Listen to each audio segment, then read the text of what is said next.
Lapit na mag-harvest. Sa November, harvesting na. Pero nangangamba siya dahil bumababa ang presyo ng palay. Matapos ibatupad ang price ceiling. Nabaksak ang presyo ng palay na naman. Ito sabi ni BBM, hindi raw pabababayan ang presyo ng palay. Stay sa 22 o 23. Laka.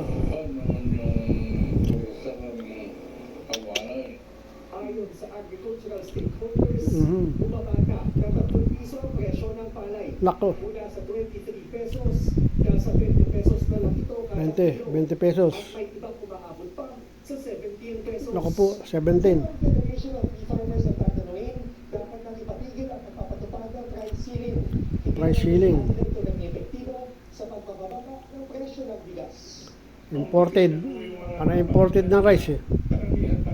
Hindi naman bumaba ang presyo ng bigas sa mga import. So most probably, naglaan lang sila ng hindi masyadong magandang bigas. At yun ang nilagay nila sa 45 at saka 41. So, did that bring down prices? I don't think so. Na una nang sinabi ng Department of Trade and Industry na hindi tatagal ng isang buwan. Ngayon ay 16 October 2025. Na ang panihan. Pero may isa pa Alas 6:30. ang mga magsasaka. Nanonood ng TV Patrol News. O alisin ang taripa sa imported rice. Ako, taripa pa. Panukala kasi ang May taripa ang mga imported eh, aalisin pa.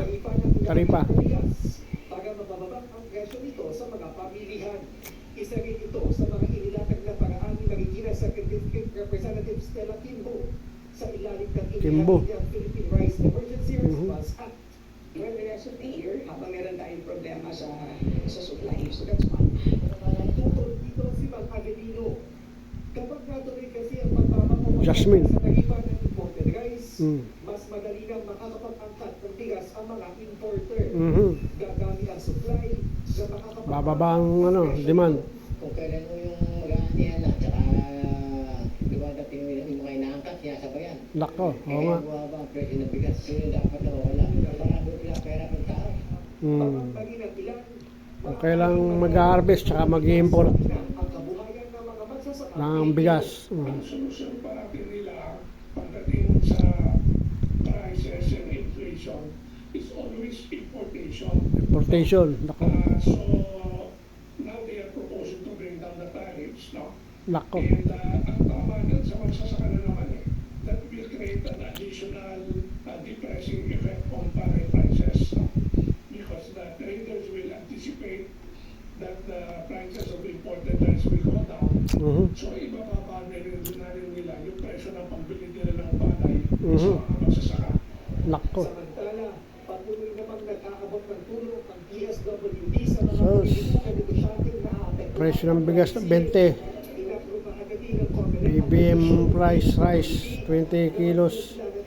20 pesos per kilo. Sus.